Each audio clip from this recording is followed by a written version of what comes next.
नमस्कार मित्रांनो, आपल्या यूट्यूब चॅनलवरती तुम्हा सर्वांचं पुन्हा एकदा स्वागत। राष्ट्रवादी काँग्रेसच्या अध्यक्षा उपमुख्यमंत्री सुनेत्रा पवार यांच्या उपस्थितीमध्ये आज राष्ट्रवादी काँग्रेसची बैठक आयोजित करण्यात आली होती।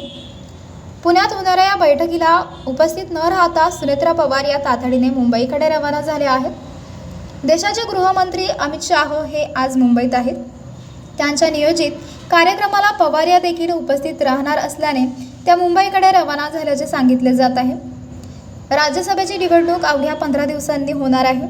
पार्थ पवार यांना राष्ट्रवादी काँग्रेसकडून उमेदवारी जाहीर करण्यात आली आहे, तर शिवसेना आणि भाजपाकडून उमेदवारांची नावे निश्चित करण्यात येत आहे।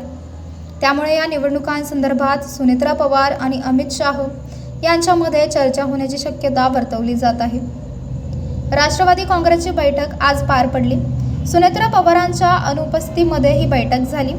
बैठकीला आमदार दिलीप वळसे पाटील, आमदार सुनील शेळके, आमदार शंकर मांडेकर, मंत्री दत्तात्रय भरणे आदी उपस्थित होते।